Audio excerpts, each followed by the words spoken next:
Good morning, good morning. Good morning, everybody. Good morning. What is going on? What is going on, everybody?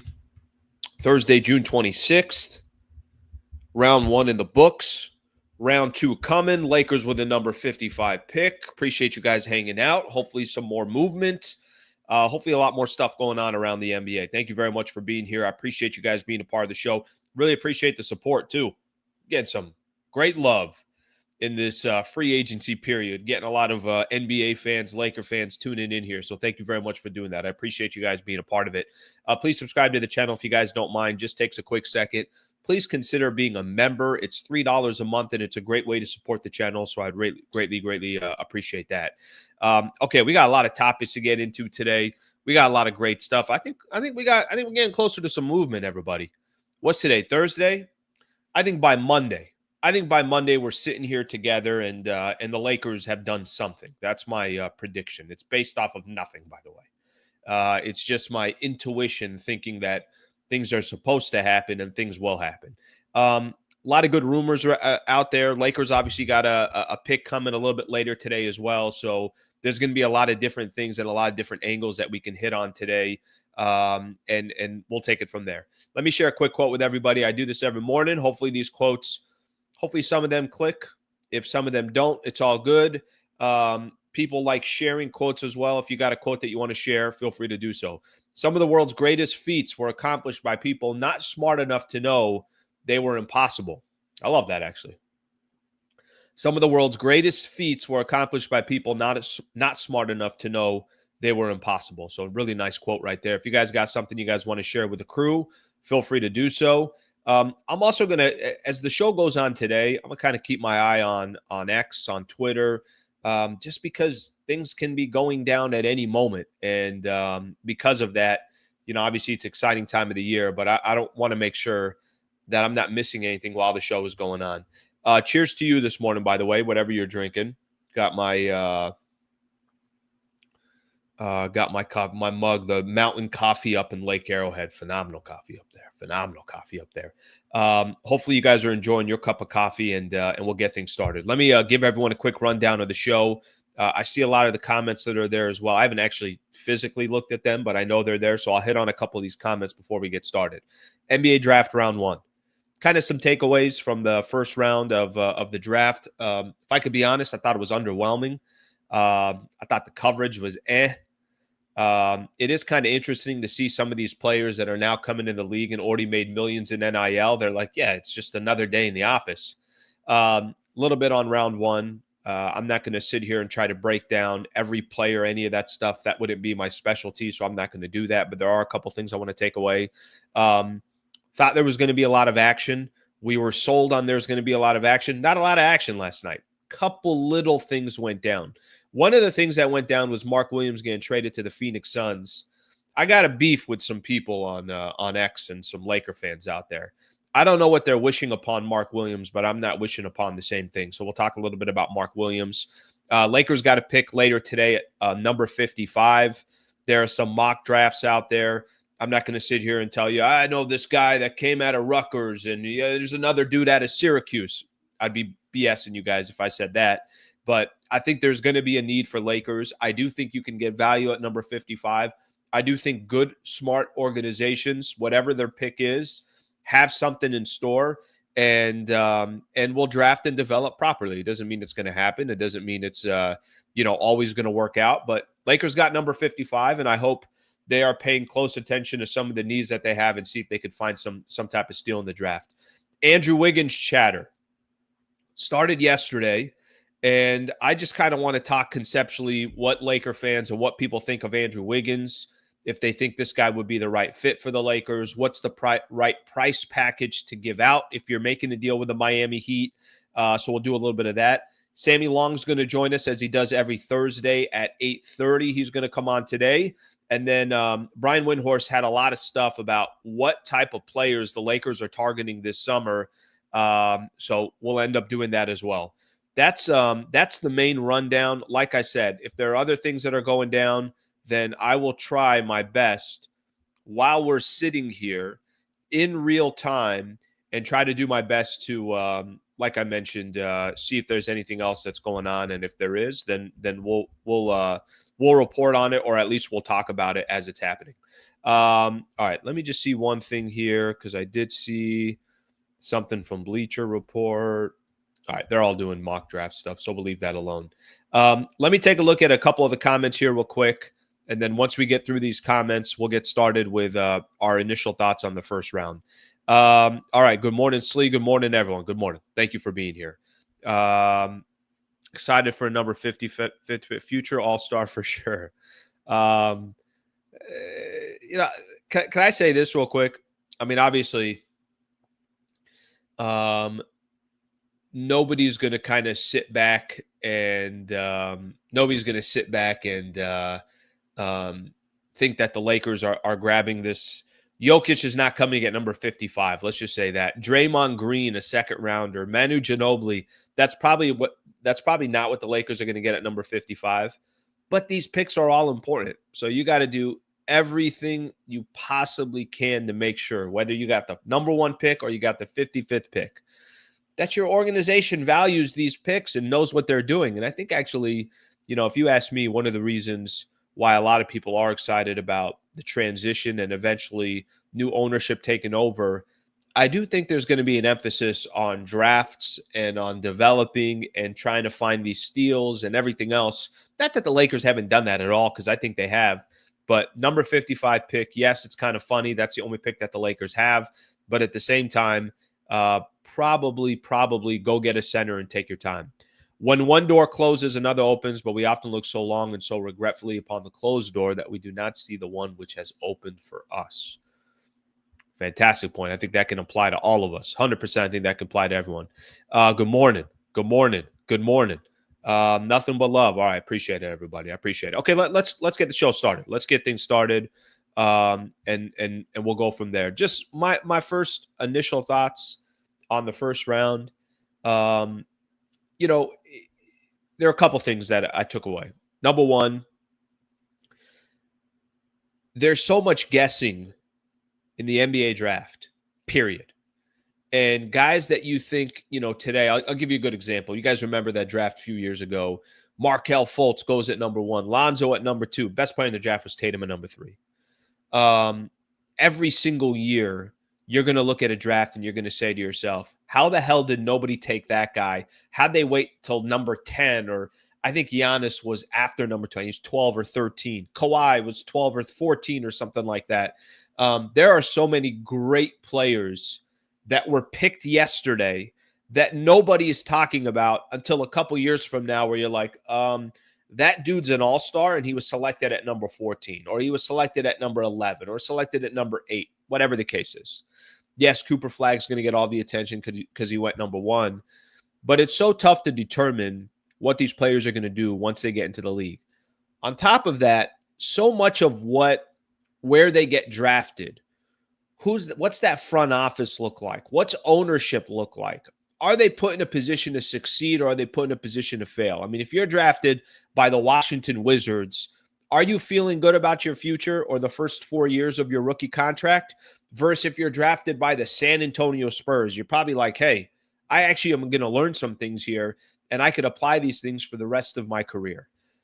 Last night, I don't think anybody could sit back. You could look at some of the picks and you could say, okay, yeah, Cooper Flagg, no question about it. He's going to be an absolute stud. You might be right. Maybe Ace Bailey becomes one of the best players in the league for the Utah Jazz. I have no idea. But I walk away from the draft yesterday. It's such a crapshoot. And so much of it does have to do with the team that drafts you, and so much also has to do with how this player is going to develop. Maybe people like the athleticism of one guy, and then it was an actual true basketball player that developed to being one of the best players in the world. So we'll see what happens from there. I think some of the storylines yesterday, which I thought was a little bit odd, was I was reading a lot of things that a lot of people felt a lot of these guys were very unappreciative of being drafted, or there was reports on Ace Bailey wanting to fall back so that he wasn't drafted by the Utah Jazz. Utah Jazz draft. If I'm the Utah Jazz and I feel like at number 5, that's the player that's got the most talent, you know what I'm going to do? I'm going to draft Ace Bailey and I'm going to take my chances.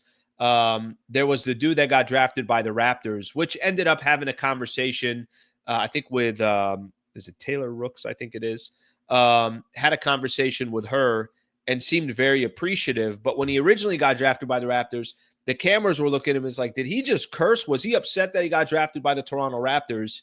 And I'm reading in a lot of the comments here, and I thought a lot of people, not our comments, just on X yesterday when all this was going on, I think there were a lot of people that felt a lot of these guys are very unappreciative of being drafted or unappreciative of the opportunity to be in the NBA. Not all of them, but just a few here and there. You know what kind of dawned on me, and I saw it in a lot of the comments yesterday too. The NBA draft's it's never going to be the same because of what happened in college. NIL has changed everything in the landscape of sports. And I'm not here to, go on a 15-minute, 20-minute speech about how NIL affects NBA players and this and that. But it was kind of interesting to watch because a lot of these NBA players are like, cool, I'm going to make millions in the NBA. Cool. I just made millions in college.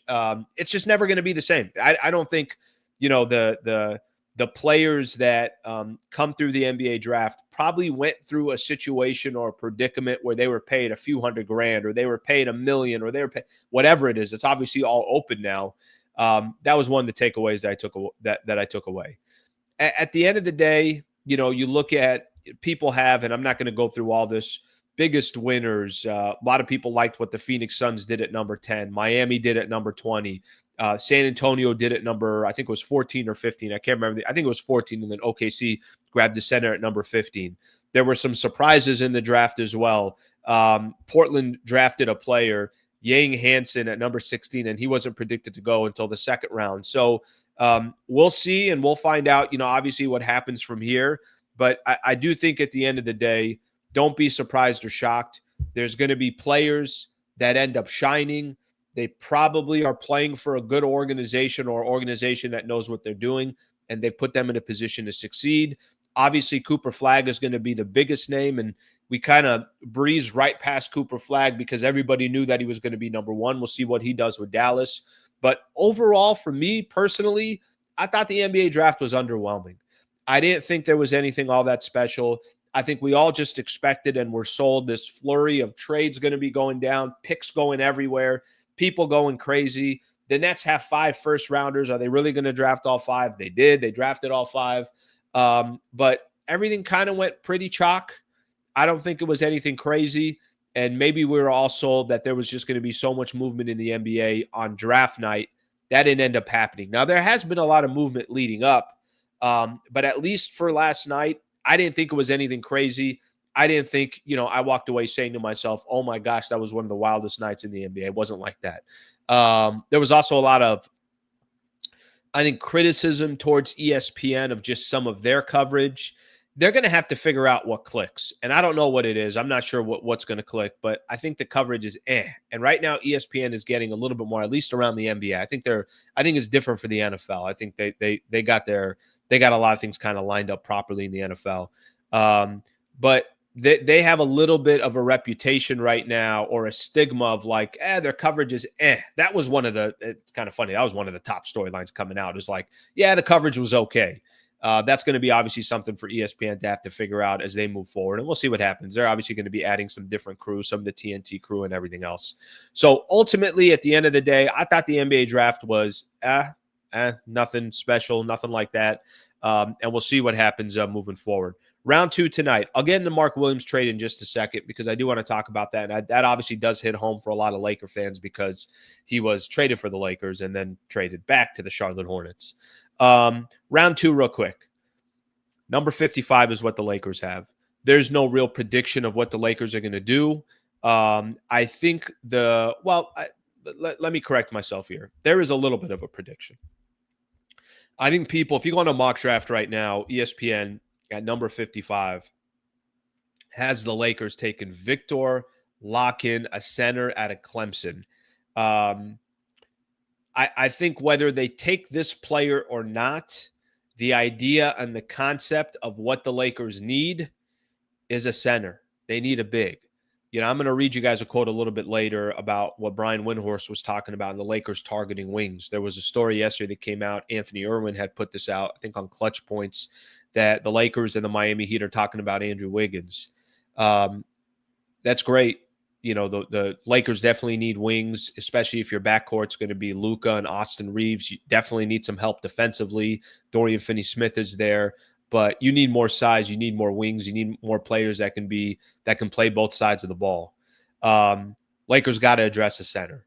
So, and I don't think the solution is you draft a center at number 55 and then that's it. You're good. And I don't think the Lakers believe that as well. But whatever happens tonight, what I would tell you is just expect the Lakers to go get a big, especially if by the time we get to the number 55 pick, there hasn't been a trade that's gone down. And the Lakers still are kind of dealing in the same situation of predicament that they have.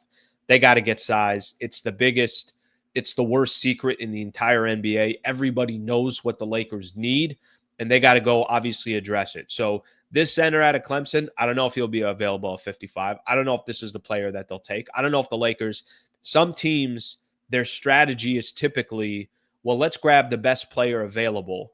I don't know if the Lakers, if the best player available is a point guard, I don't know if they're grabbing a point guard. I think they'll take their chances and say, we got to get some size. The Lakers' predicament is different than a lot of other teams. There's such an overwhelming, it's such common sense what the Lakers need that I do think when the dust settles, they'll probably use this number 55 pick at a center. And I'm not the one that's going to sit here and break you down every center that's available and this guy out of this college, this guy's overseas, whatever the case is. But I think for how desperate the Lakers are of getting a big, I got to imagine the number 55 pick is going to be some type of a big. Okay, I want to talk about Mark Williams. I'm going to do that in just a second. I know I got some comments here that I'm going to get into as well. So let's we could look at those in just a second as well. Before I do so, I am going to give a shout out to our partner and Brad Wallace and the Wallace firm.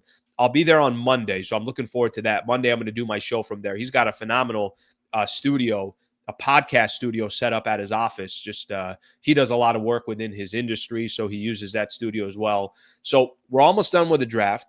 Free agency is, of course, about to explode, even though it already has started exploding. Everyone's reloading, making moves, trying to get that edge for next season, and that's exactly what Brad Wallace and the Wallace firm do, except their offseason is in the courtroom, and their free agents, it's big cases. I've known Brad for years, about 5 years now. Him and I, relationship started when I was over at 710 ESPN, and it continues now on YouTube independently, so you guys can only imagine how appreciative I am of that.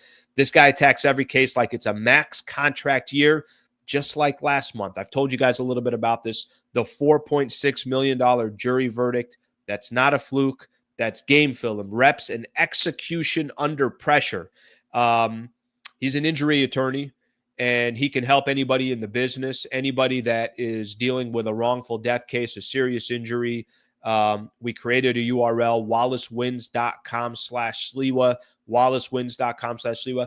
I would just encourage you to do this. You got questions, you're trying to figure out what to do, a situation, it's a family member, just go to the website, fill out a free consultation, and talk to him and his team. If you want a personal introduction to Brad Wallace, send me an email. I'll be happy to send a personal introduction to Brad Wallace and his team. It's an intimidating, daunting process. I'm sure you wouldn't really know what to do or where to start. I could at least help you where to start. Get with Brad Wallace and the Wallace firm, and then he'll help you from there. wallacewins.com/Sliwa. wallacewins.com/Sliwa. Okay. Do I go Mark Williams or do I look at some of your comments? Let's look at some of your comments. People want to talk.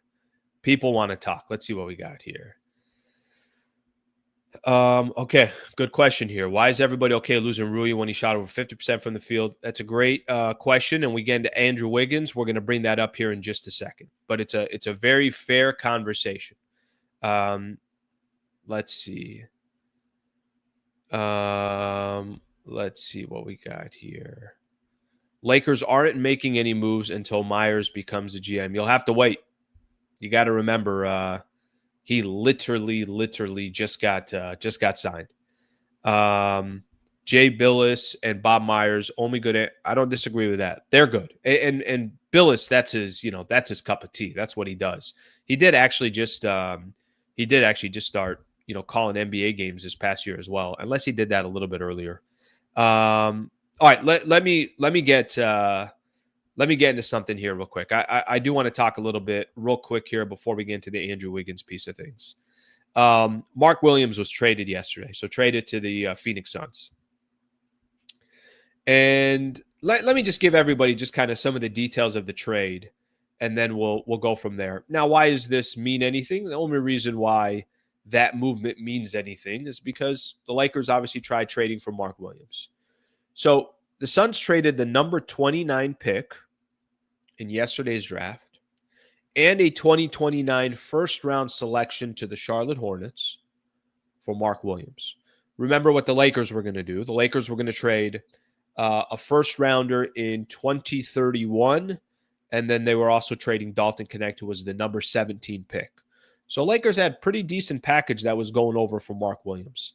I read one other thing that I think the 2029 pick will be the least favorable of Cleveland, Utah's, and Minnesota's first-round picks and is 1 through 5 protected.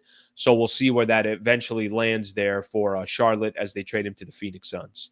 I'm going to be frank with everybody. I'm rooting for Mark Williams. He's coming to the Western Conference. Lakers will play Phoenix 4 times a year. He kind of ran his mouth a little bit, I think it was a laughing emoji when the Lakers were eliminated from the playoffs. I know most people maybe now are against Mark Williams. I'm not one of them. He's gone through something that is very unique in sports. It doesn't happen very often. 23, 24-year-old, I think 23, might be 24 by now. Super young. He's got hopefully a tremendous career in front of him. What I meant by certain things don't happen in sports is you don't typically get traded, and then a team last second says, no, you're damaged goods. We're not doing that trade. How much does that affect Mark Williams for the rest of his career? It's a real question.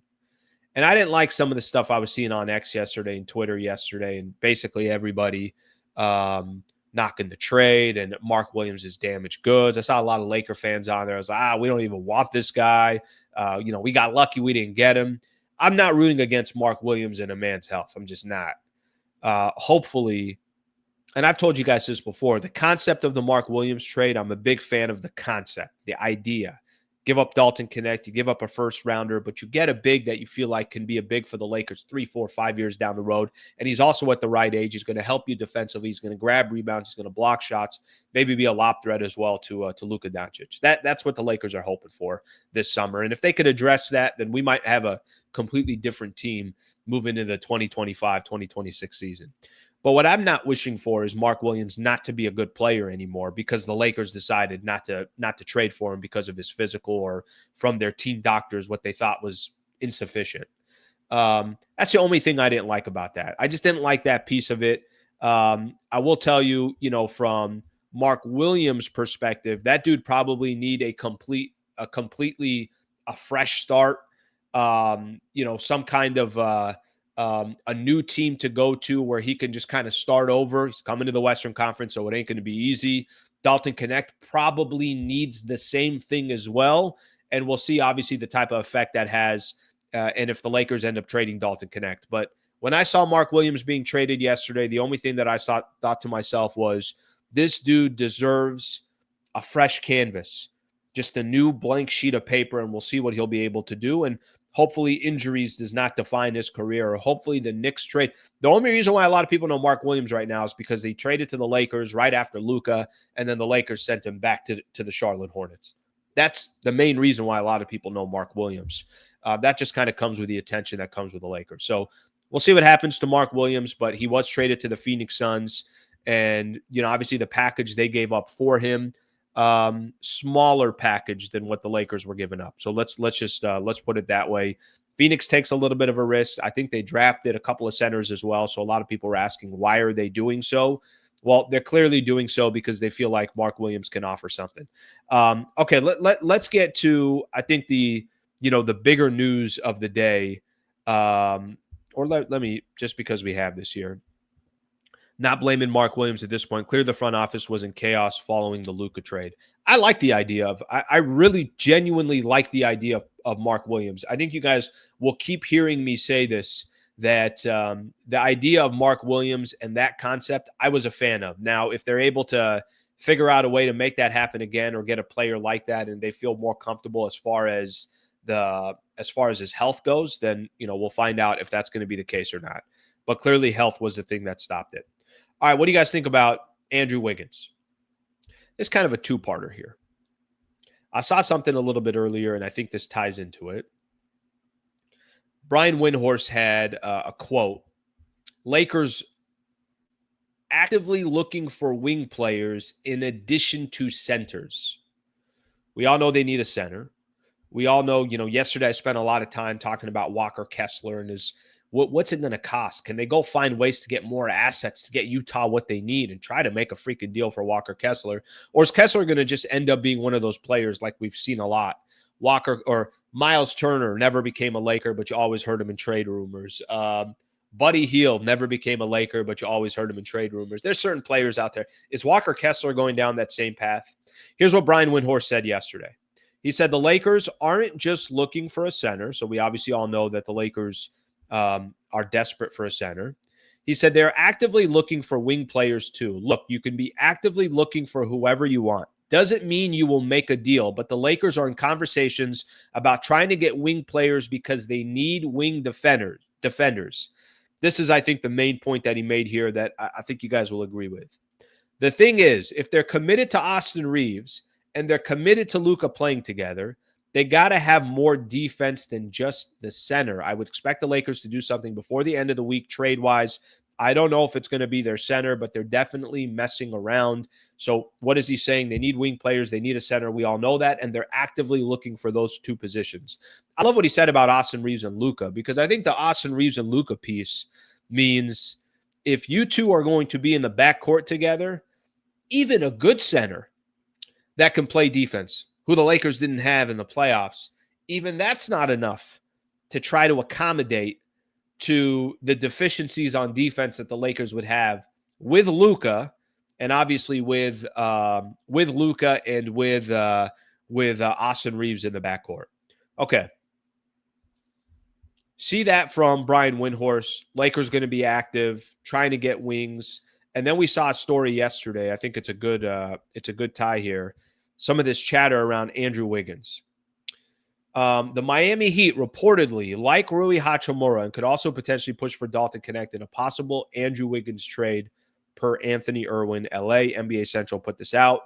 Let me just kind of blanket here before I give my opinion and my thoughts on it. Let's say Rui Hachimura went out. Let's say Dalton Connect went out. Maybe there's some other kind of small pieces here and there to make everything work, and you got to make the dollars work and everything else. Those pieces go out. You bring back Andrew Wiggins. Do you like it? Is Andrew Wiggins your answer from a wing perspective? Does that answer the question of what Brian Windhorst is talking about? Now, you still got to go out and figure out how you're going to go get your center. You're still going to have to go. I think there was a point yesterday, which is pretty damn funny. I got to be honest with you. Freaking Laker fans, they lose it on X. I don't know if these were Laker fans. There was a point I think Clint Capella was trending.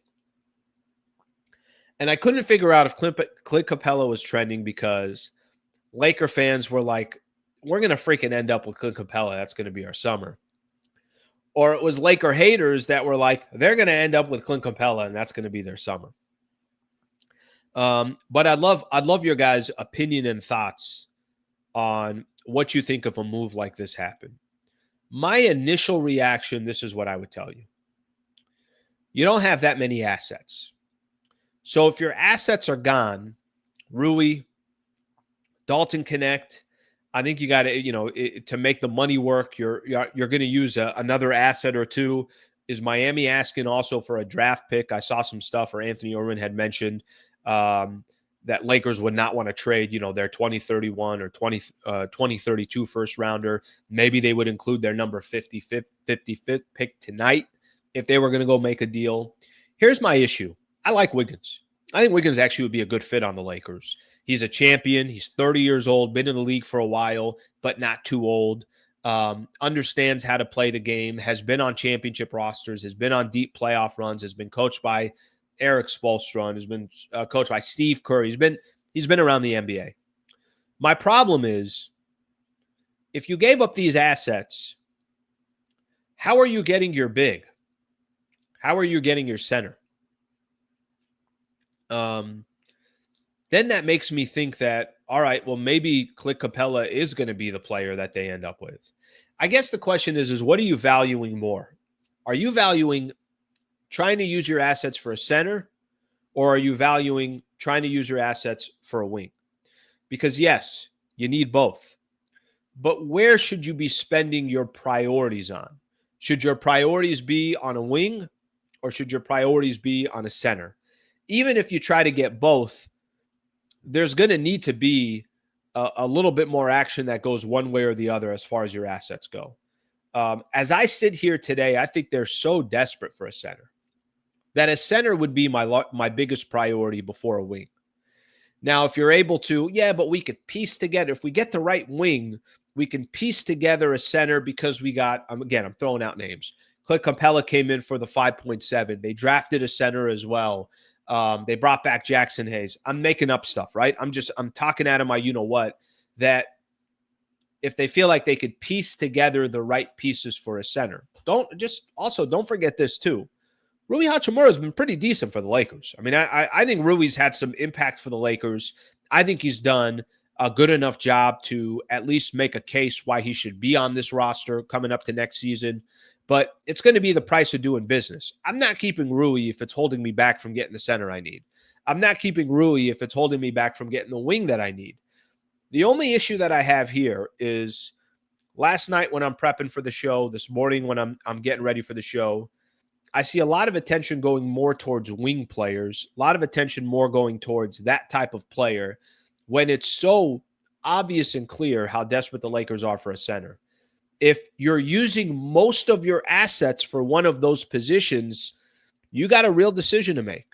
Are most of those assets going to go towards a wing, or are most of those assets going to go towards a center? I really, really want the Lakers to do everything they possibly can to make sure that a center is accommodated, that by the time we get to training camp next year, by the time you get to August 1st and all the dust is settled and you're waiting for Luka to make his decision on, obviously what he's going to do for his future, I really, really hope that the Lakers have addressed the center position before they've addressed anything else. All right, let me take a look at a couple comments here. Sammy's going to join us here in just a couple of minutes as well. Let's take a look here. Wiggins trade has nothing to do with Lakers winning. Wiggins is coming to LeBron, so LeBron can place his faults on him. It's okay. All right. I don't know if that's where the Lakers are. That's the reason for the Lakers trade. Okay. I thought Wiggins was around 30. I looked it up this morning, 30. So he's still in, as far as age goes, that's not a terrible position to be in. LeBron, Wiggins, Luka, this new big three. I know about that. And by the way, this is something that you got to understand here with the whole big three thing and everything else. Let me give you guys an example. OKC. Did OKC have a big three? Okay, sort of, right? They had Chet. They had Jalen Williams, who at times can drop you 40. Other times will be inefficient and drop you 20. Then they had the best player in the world, or one of the top 2-3 best players in the world, in Shai Gilgeous-Alexander. Some of the main reasons why they won that NBA championship: Alex Caruso, Isaiah Hartenstein, Cason Wallace, go down the list of all these other players that contributed. So I don't think that it is I don't think it's a big three. And I think, honestly, if you're calling that a big three, I think we got our issues. All right, let me see a couple more here. LeBron's contract has the Lakers in handcuffs. Capella, I'll take it. All right, maybe people are turning around on Capella. Let's see what else we got here. Wiggins looks 35. Okay, but he's 30. He's 30. We can't base it off what his age looks like.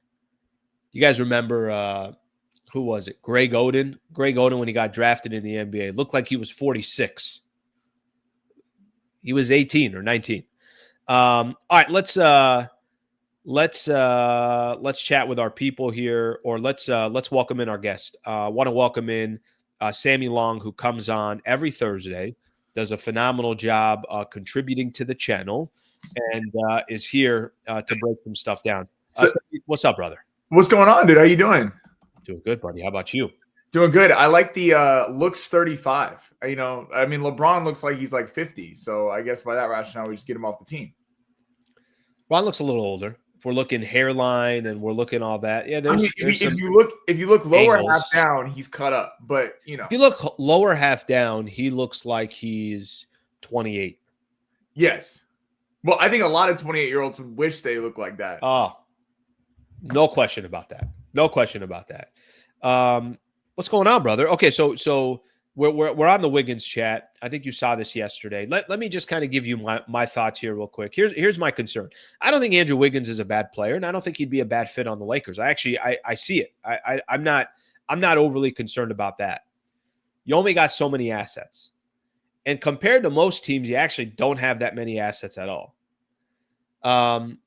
If you're going to use a bulk of your assets for you, and you don't even have to name players, where are they going? Are they going to fill in that center spot, or are they going, in this case, like I said, for a wing player? And I had, or Brian Windhorst was talking a little bit earlier. I think it was yesterday or this morning, whatever it was, basically saying Lakers are targeting a wing player on top of a center. Where should they spend most of their assets? When Rudy Gobert has 25 points on you in the game 5, you need a center. It's fantastic getting a wing player, and Andrew Wiggins would be a great piece. I heard you say it earlier. You need a defensive-minded guy. You can just stick on the best player on the other team when you have Reaves and Luka, who we know are deficient on that end of the floor.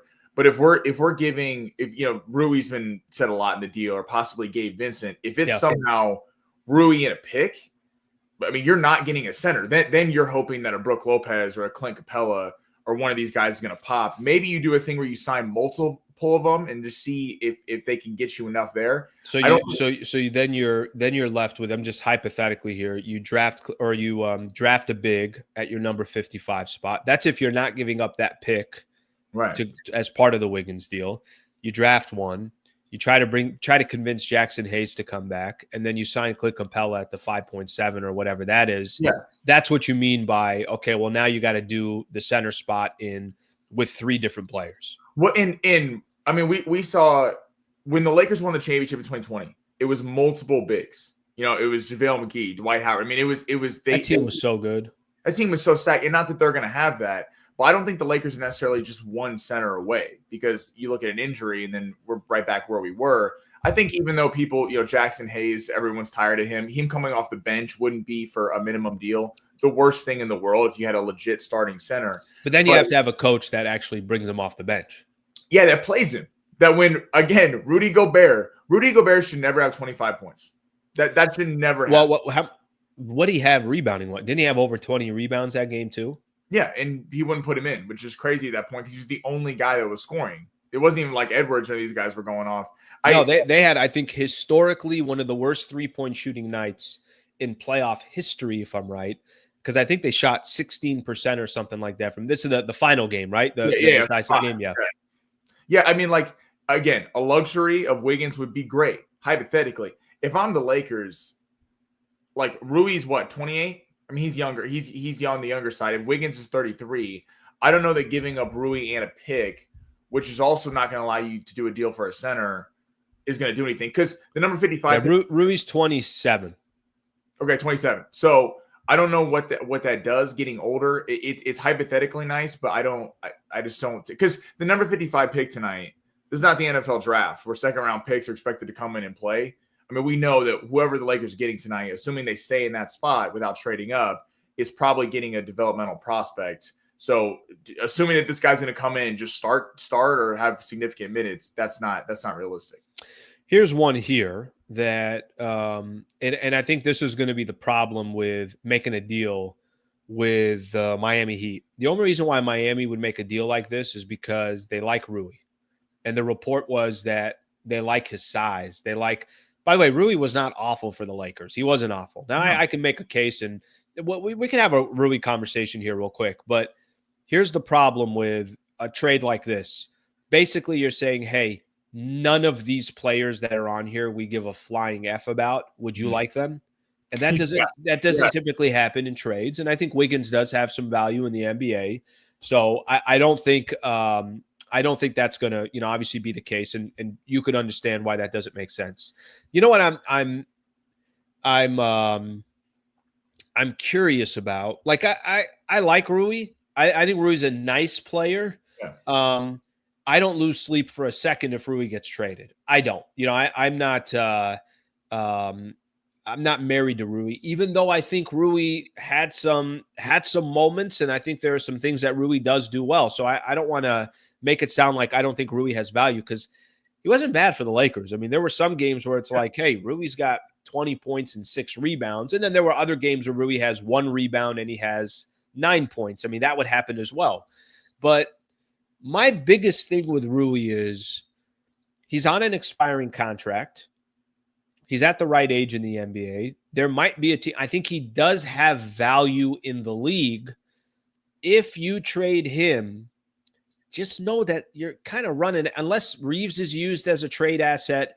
Obviously Connect has value, but I'm not sure how much value Dalton Connect has in the NBA. I don't think Dalton Connect's going to bring you back this haul, or actually I know he's not going to.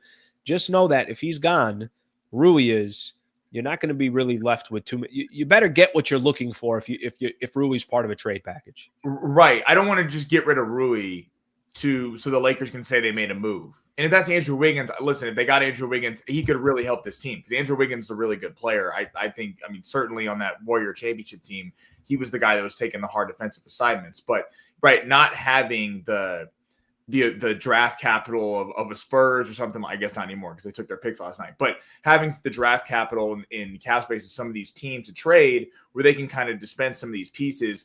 Rui's a good player. I think people get frustrated with Rui because you see the talent. You see the fact that Rui could be a really 20-point scorer a night if the consistency's not there. He's not the inconsistency of a D'Lo, but Rui is like that guy that you're like, he could really be an X factor in a game. Sometimes he is, sometimes he isn't. But yeah, I don't think just getting rid of Rui to get rid of Rui is the right move. It's going to be interesting here. I'm on X right now, and I'm looking at a couple different things here, just more out of curiosity as we're sitting here, and I bring you on, Sammy. I got a second to look at X, but you know how active things are right now this time of the year. Anything can change. Yeah. I'm seeing a couple things here. One thing that's not, overly shocking, and I think this is going to lead to my next conversation, and this has really been the conversation all summer. Dan Weike just put out a piece right before the show started. Austin Reaves and Lakers, or Austin Reaves declines. Let's see. The Athletic, that Reaves formally declined a max extension with the Lakers this week that would have paid him $89.2 million over the next 4 seasons. Not a surprise. This is where Austin Reaves is in his career, that even 90 mil, 4 years, 90 mil. If I told you 3 years ago that he was declining, actually, I guess it wouldn't be that big of a surprise because he did make a lot less than people thought. It's going to be interesting what the Lakers do with Austin Reaves, how much of the idea and the concept that he's going to be a part of the big picture. You've heard a lot. We've talked a lot about Austin Reaves as we sit here today on June 26th. What's your thoughts on Reaves and his potential future with the Lakers, and kind of how the Lakers should treat Austin Reaves? Because I think most of the fan base has really, really been much tougher on Reaves than I thought. I don't know how fair it is, to be honest with you. I think he's been a phenomenal player. He didn't have a good playoff run. As we sit here today, what's your take on Reaves? Yeah, I wouldn't trade Reaves, but that's me personally. My thing is with the front office is, what's the plan? I know they're not. You want D'Lo back, don't you? You saw those D'Lo rumors yesterday. You want him back. Listen, I'm a D'Lo supporter. I'm like one of 3, okay? And I get it. He plays no defense. It doesn't show up in big games, but that's true. Yeah, he actually. I saw the rumors of him potentially going to Dallas. That's not a terrible spot for him. By the time Kyrie comes back, that's not a terrible position for him. Yeah, D'Lo coming back, but for the 3rd time, that'd be like the second return. Listen, Reaves, I would keep Reaves. I don't think that just because you have one bad playoff series, you should be shipped out of town. I feel like, everyone was high on Reaves. People forget a month before the playoffs started, there was a legit question. I remember watching First Take, is he the best third option in the league? And then it feels like maybe that was a little too aggressive. And now we went to he sucks because he was bad in the playoffs. I know he's dealing with the foot injury, but my thing is they also didn't have it. They just, I mean, the reality of the situation, they also just didn't have a proper team.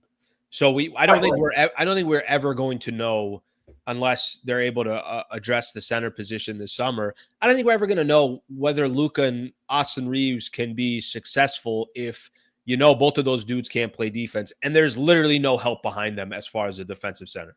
Yeah, and it's like, what's the plan with Reaves? Because if you're going to sign him, if that's the plan, then keep him. But don't do this where you're like, we're not going to trade it. Like, if you're going to trade him now because he's going to have a ton of value. Again, expiring contract, you get him cheap for next year, then you can sign him. You could get a massive haul for him and really open up your trade market if you really just want to get a center. Can I just say this, Sammy? Here's the only issue with them trying to trade him this summer. If you trade him to a team that does, they were almost better off if he had 3 more years on his contract. So a team that trades for him knows that he's going to be with that team. I'm making up stuff. If they trade him to a team in the Eastern Conference and there's no guarantee that he's going to sign a long-term deal with that team, I think actually gives a little bit less value. There's certain contracts that are expiring that I think that play to your advantage. I don't think this one plays to your advantage that this contract will expire. That's fair. I guess because, there is the threat that he could leave. I just like, what's the plan? Because I don't really see them trading him at the deadline. Like, he'd have a lot of value, but then you're telling me that the Lakers are seriously trying to win. Like, if you're trading Austin Reaves and you kept him, that means you probably didn't get the center that you really wanted. Because if Austin Reaves on the table, then you could start looking at a Bam Adebayo or people like that. You could really kind of up your center market because Reaves would be very valuable. I don't know, trading him at the deadline, that just seems like you're kind of, in the middle of both worlds there. But I would, if that happened, if he's on the market at the deadline, one of two things are happening. One, they're saying definitely Luka and Austin Reaves is not our future backcourt. Or two, they feel like we're not giving this dude $30 million a year. That would tell you, but I kind of know what you're talking about. Does that, frantic is not the right word, but they may very well just say, we're going to start the season with Austin Reaves. We're going to see how this works. We're going to see if we think this is a long-term investment that we should be making. But if they were to trade him at the deadline, I think one of two things would have happened, or both. Luka and Reaves are not working together, and they don't think that's the backcourt for the future, or just not about to pay this guy $30-35 million a year. The one thing I hear about Reaves' defense, and I get it, him and Luka, it's a tough watch sometimes when you're watching opposing guards blow right by him. It's you and I in a pickup game. Yes, it's you and I. It's the Sliwa long at the top. Yeah, baby. In the backcourt where both you and I are looking at each other. I thought you were guarding him. No, you're not guarding him. Yeah. Then we start the finger pointing. Okay, Whose fault is it? Always the ref. But like the one thing with Luka that I feel like people do forget, the blueprint is a lot of size. He went to the Western Conference Finals with Jalen Brunson, who doesn't play defense because he's too small, and Kyrie Irving went to the finals with him. He needs a second runner. He needs a second guy who is a guard. When he's had the most success, he hasn't been just by himself, and neither of those guys are known for being defensive specialists. So I feel like the Reaves thing is overblown a little bit. And if I would love to see Reaves and Luka with a competent front court, because it looks so bad when they can't guard anyone and then there's no one blocking shots. So basically, you want to see Reaves and Luka on the Mavs with all their bigs. No, listen, I think it's a fair point, which is why I don't think the Lakers want to overreact and just say that's it. It's not going to work. There have been backcourts that haven't exactly been known for their defense, but they're brilliant on offense. But they're able to kind of shore up the rest of the roster because they have wing defenders, because they have a lob threat, because they have big defenders that are there. I mean, you don't even have to go look at what the Mavs are today. Go look at what the Lakers had when they had Anthony Davis. Anthony Davis was able to clean up a lot of people's mess. And if you don't, and listen, you're not getting AD, nor are you getting a player like AD. So I think the question is can you ever build a roster the way the Mavs built their roster to support Jalen Brunson and Luka, to support Kyrie Irving and Luka Doncic? I don't know if they're going to be able to do that. I mean, I know Nico Harrison gets a lot of smack for, trading Luka, but he did put together a championship roster around Luka. Yeah, and I don't, again, right, to your point, you're not going to have Anthony Davis. I mean, Anthony Davis, you're talking about one of the best rim protectors in the game, excellent defensive center. I mean, that's gone, and as Laker fans, we were all spoiled for years getting to watch it, probably didn't appreciate it enough. But I do think that you could find your Daniel Gaffords. I know Derek Lively's a really exciting young player. I think a collection of guys. I don't think you necessarily need the household name at center. Yeah. Use a couple guys who are going to be extremely serviceable, and then let the guards do their thing and show out. Okay, round one yesterday. Just give me a couple takeaways from round one, and then we got the round two coming up a little bit later today. Lakers will have the number 55 pick. Just your quick thoughts on what you took away from round one. Yeah. So I was listening to you earlier, and it was funny seeing some of the players with NIL change. Like some players towards the end of the first round, you could tell were balling and like their dreams came true. It was funny when Cooper Flag got taken. He's like, "Yeah, I'm excited to be there. Excited to put more money in my bank account." And they're Malika Andrews like, but the emotion, you worked your whole life for this. They go, yeah, no, I'm excited. The problem with him is everyone knew he was going to be number one. So. Yeah. It's so funny to me when they start the draft, and after what was the NBA draft lottery, it was probably about a month ago, something like that. Yeah. Whatever it was. And then Adam Silver comes on. Welcome to the 2025 NBA draft. The Dallas Mavericks are on the clock, 5 minutes. I'm like, they just got a month and a half. You don't want to just do they really need 5 minutes? Dude, when they don't hand the pick in, it drives me crazy. I'm like, the draft starts at 3. Like, we know who you're taking. I know you want your name up there so Nico Harrison can do a parade. But besides that, I think the Pelicans actually randomly, I thought, had a really good draft, and no one's really talking about it. Jeremiah Fears, a young player out of Oklahoma. He's 18 years old. He went, high in the first round, but was kind of the least talked about lottery pick of the top 10. Was really good at Oklahoma. Took it to UConn, March Madness, and I think just because of his size, they didn't give him much love. And with the amount of freshmen that were taken this year, they also took Derek Queen, a player out of Maryland, hit the game-winning shot for Maryland against Colorado State. So I thought they had a pretty good draft. The Ace Bailey pick is pretty fun because he clearly didn't want to go to Utah. His agent was making it very clear, and Utah was just like, screw it. Yeah, you're the best player on the board. When that was happening, and Ace Bailey was making a lot of noise coming in just because he wasn't doing these workouts and everything else. The first thing that went through my mind when they drafted him, if I'm in a front office, I'm in the front office for the Utah Jazz, and you got a dude basically like, hey, I'd prefer not going to your team. My job is to take the absolute best talent, especially if you're the Utah Jazz. You're not maybe San Antonio. I don't know. I guess San Antonio is a little different position. Utah's not a vacation destination. And they're also not in a position right now where things are going well for them. They're not 100% sure what they're going to do. I'm going to go ahead and take Ace Bailey, whether he wants to be here or not. Then it's up to my franchise and my team to make this guy feel comfortable, to make sure that he's learning the right things, to develop him and all that stuff. But I just cannot allow a player to determine where, if I think you're talented enough to come, I got to take you. And then I'm going to roll the dice and hopefully this guy buys into it. Do you know how much Eli Manning has changed the way drafts work, not only in the NFL? Mm-hmm. I mean, if you think about it, Eli Manning was the first guy who was like the top pick, not just getting the NFL, but who was I'm not going to the Chargers. And then the whole, Rivers, Roethlisberger, everything traded. Ever since then, it's funny, much was made in this NFL draft of Shador, the interviews, did it go well, did it not go well? And then you got Ace Bailey, who's like, I'm not working out. And my thing was people were kind of ripping him, but it's like, it's kind of his prerogative. If he wants to drop and lose millions in the draft because he feels like he's a better fit somewhere else, then that's his thing. I'm not going to knock him for that. But he's certainly putting a target on his back. But also too, I get it. There are certain organizations. Listen, take each one of these teams as a business, their own organization. And there's going to be some companies that are just ran better than others. And I get it. If somebody doesn't want to go to the Wizards because you're like tell me where the Washington Wizards have shown they know what the hell they're doing.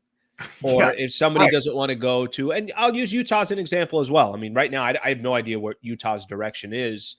There is a little bit of like, hey, I can work for, I can work for Apple, or I could work for, you name the other company, right? So I get where they're coming from that perspective, or a player that gets to come to the Lakers. There's a lot of advantages because of exposure and everything.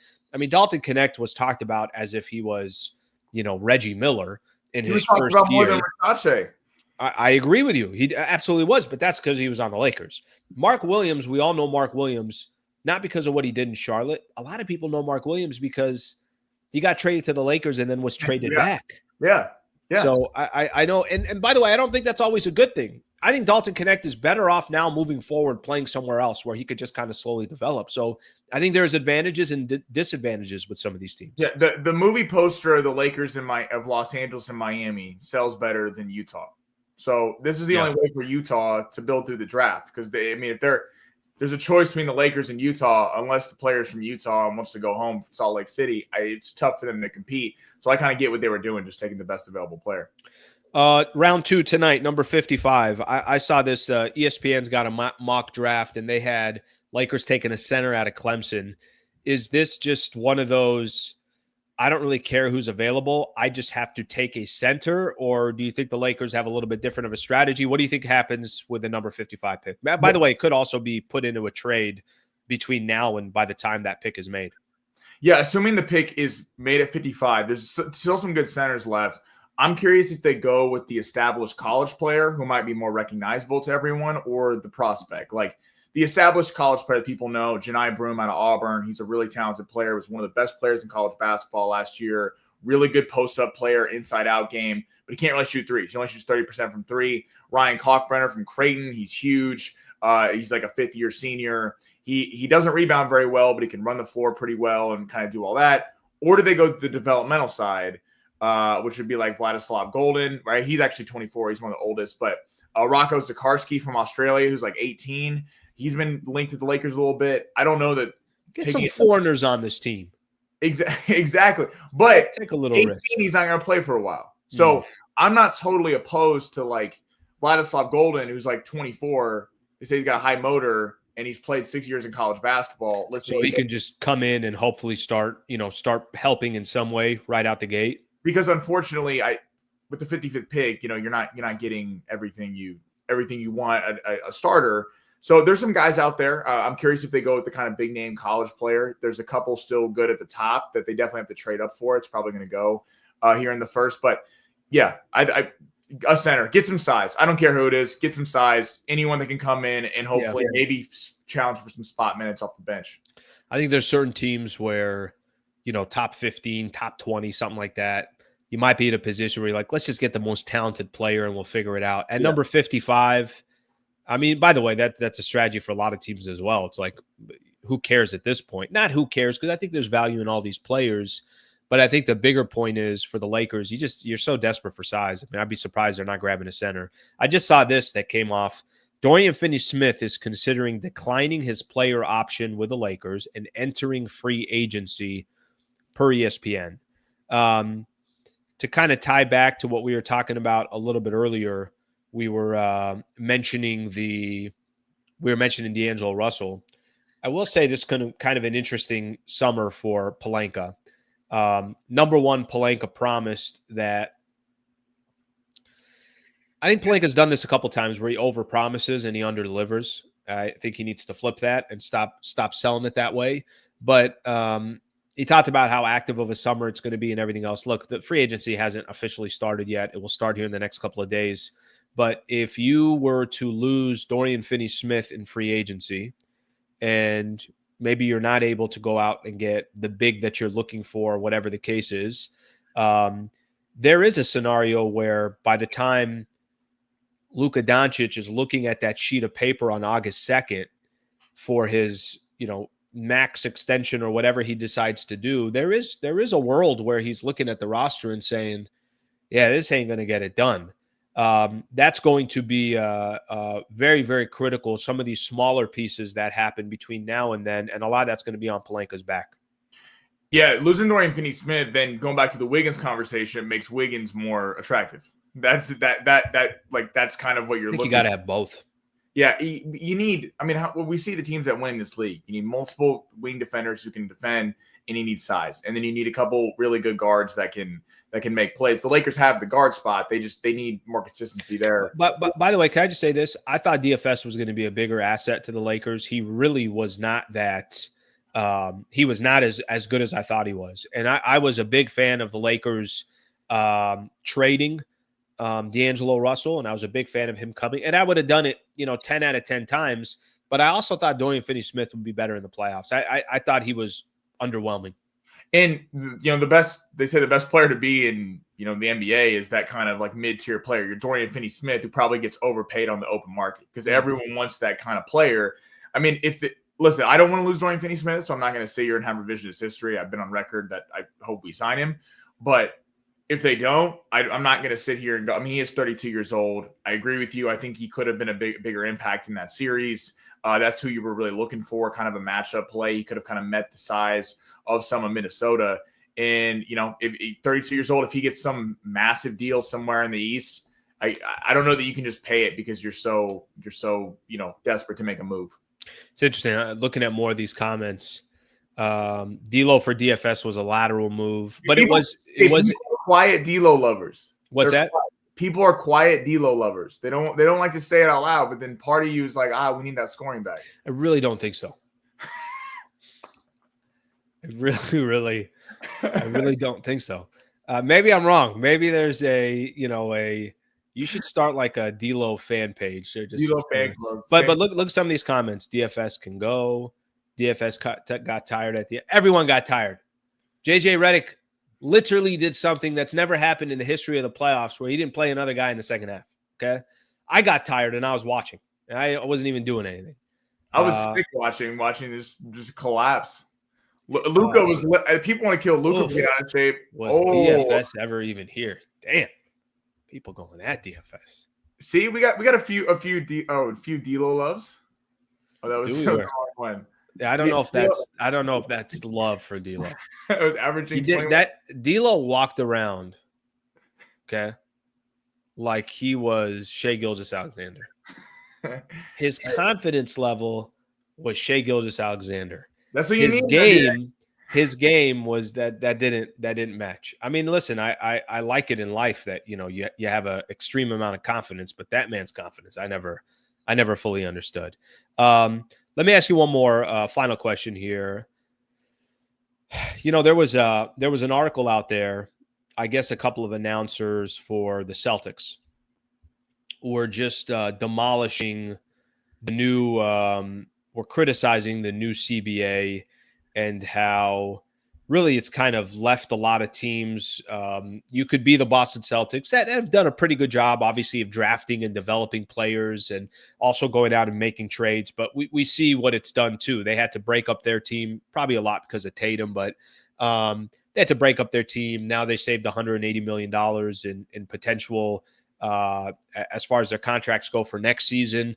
A lot of teams kind of figuring out this new CBA, and it's going to be really, really tough to build a contender for years, a true contender, 7 different champions in 7 years. Maybe the Thunder are the only team that will break that. You like the new CBA? Is it too confusing? Isn't the right word, but does it make it too challenging to compete for multiple years? What do you make of the CBA? It's interesting because there's been a constant debate of, is the NBA, like, is dynasties good for the NBA? And part of you goes, like, yes, in the sense that when they finally get toppled, they kind of become the enemy, public enemy number one. Everyone's rooting against them. I mean, everyone was rooting against those Warrior teams. People got sick of watching the Warriors win for that stretch. I'm sure people got sick who weren't Laker fans, and the Lakers went, three-peated back then in the early 2000s. But yeah, and it's surprising, like, looking at the Celtics, how just the Tatum injury, I mean, they completely, like, got rid of everyone. Like, I'm kind of surprised, like, especially considering the Eastern Conference is so wide open. I mean, the Cavs are the heavy favorite. They're like plus 200 to win the whole thing. And I think the Cavs have major flaws. I mean, they don't have enough shooting and all this stuff. So they should be. That's the team that should be most aggressive this summer. That's a team that you got to talk about throwing all your chips in the middle of the table. So they have to be the team that's most aggressive. Yeah, but what do you think on the CBA? Like, my biggest problem with the NBA is the trades, and this is all because of, the apron, the salary cap, the hard cap. It always has frustrated me how trades are so hard to be made because you have to match the salary, and I get it because with the salary cap you can't have 5 guys making $50 million a year. Sure, but it's hard how it's like the packages. We know what the trade package will be for these players. Like in the NFL, you don't know that. In the NFL, it's like, it's just kind of a open marketplace. It's kind of tough with the NBA, in my opinion. The CBA kind of makes that. I think this is a perfect comment. It's so restrictive. So I think the question you got to ask yourself is, and by the way, if we walk away from this summer with a flurry of trades and teams having to be wildly strategic, it might be a really good thing, and it might be very exciting, and you might see a lot of different players on different teams because they can't just go out there and throw money to fix their problem. Clearly they can't. You think the Phoenix Suns have been trying to throw money to fix their problems, and they're just digging themselves a deeper hole. I think there's some areas that I like about it, and I think there's some areas where I feel like everybody's kind of working with one hand tied behind their back. I'm not sure if this is good long-term. Like, genuinely, I'm not 100% sure if this is a good long-term thing or it's not. But I don't mind the equal competition. I think teams are always going to have their advantages. Lakers are always going to have advantages. Teams in the state of Texas might always have advantages because of the state tax. Teams in Florida or Miami will always have an advantage because they're the Miami Heat, weather, this, that. There's always going to be teams that have advantages, always teams that have a little bit of a disadvantage.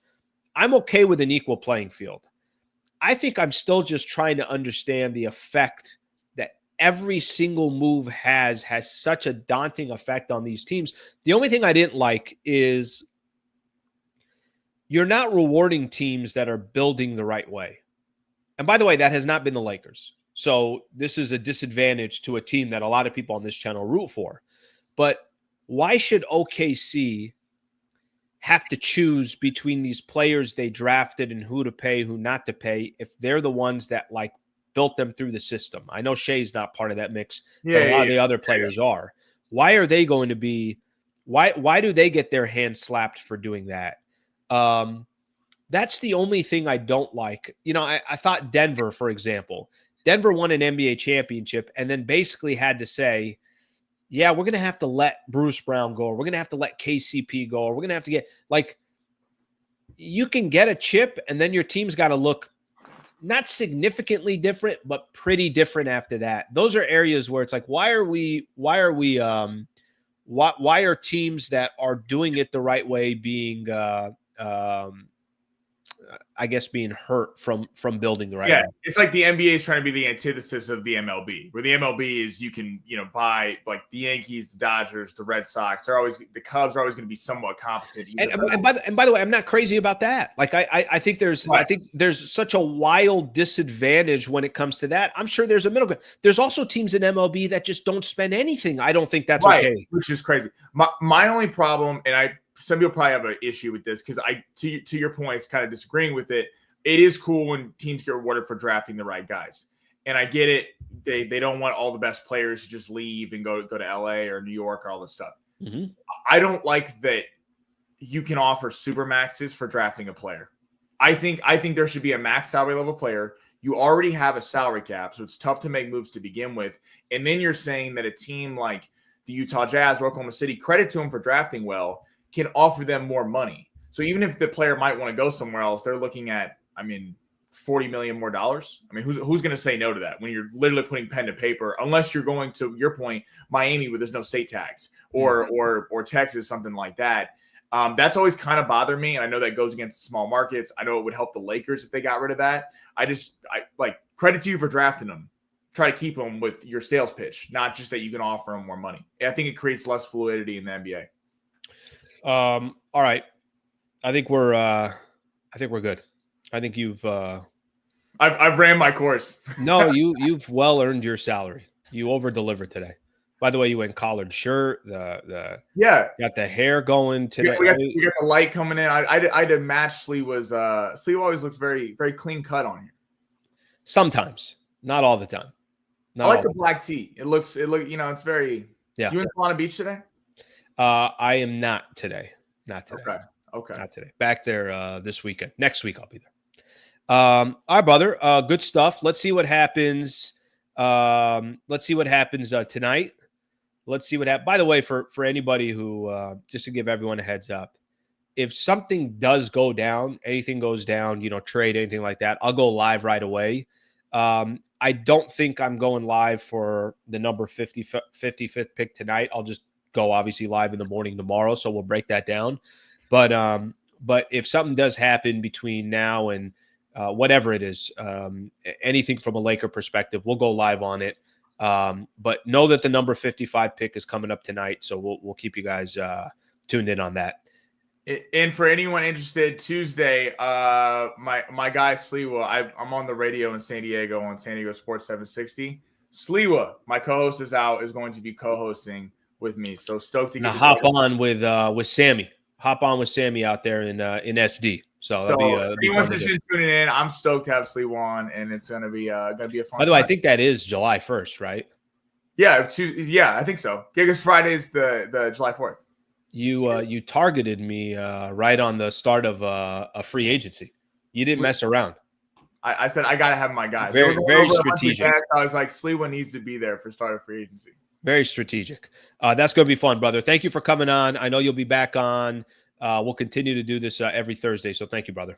Sliwa, you're the best. Thank you, everybody. All right, buddy. That's Sammy Long right there. Go work from Sammy. Go work. He got all cleaned up today. He had a nice collared shirt. He did everything. He was ready to go. Okay. I got a couple supers here that I want to read. And let's take a look at a couple of these here real quick. All right, let's go, John. John, first off, thank you, brother. I appreciate you coming on with the super, little 10 spot there.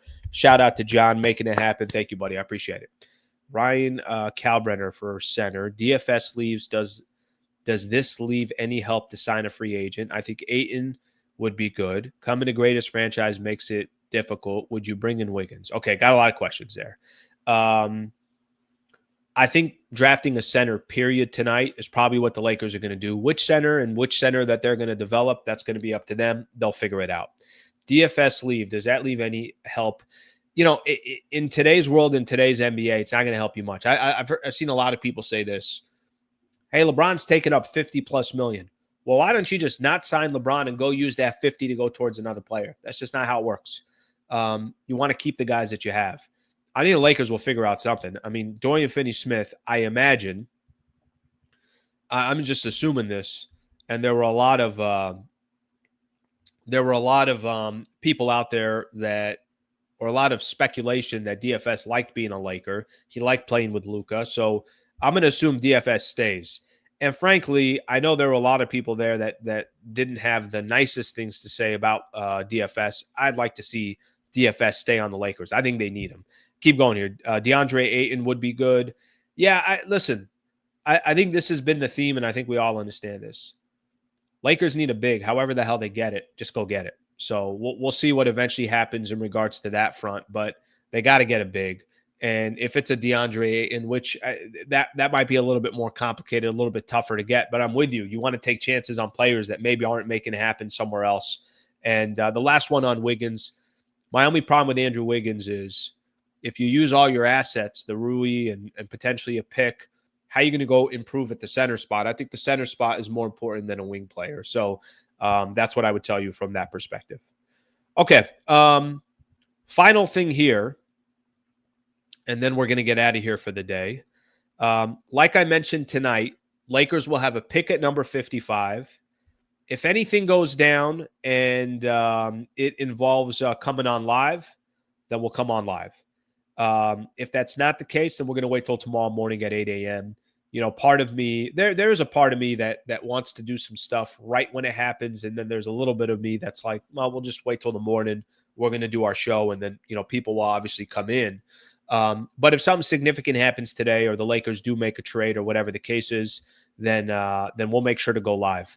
Also, one other thing just to keep in mind as we get ready for the weekend, I got to imagine Lakers are going to be doing something here very soon. So if anything happens over the weekend as well, we'll take that we'll take that mindset as well. Okay, quick couple shout outs here. Thank you to Sammy for coming on the show. I appreciate everyone chiming in. If you guys have yet to subscribe to the channel, please subscribe. Let's try to get this channel to 32,000 subscribers. That would be a great feat to get to, a great number to get to, and I could really use your guys' help for the growth of this channel. Hopefully you guys are enjoying the content. Shout out to Brad Wallace and the Wallace firm for being a partner. Shout out to Lexus Santa Monica, Matt Unger, who runs that dealership at Lexus Santa Monica, for being a part of the show as well. Thank you, everybody. I hope you guys have a great rest of your day. The plan is to see you tomorrow morning at 8 a.m. If anything goes down tonight, I'll be back on live. Thank you, everybody. Have a great rest of your day.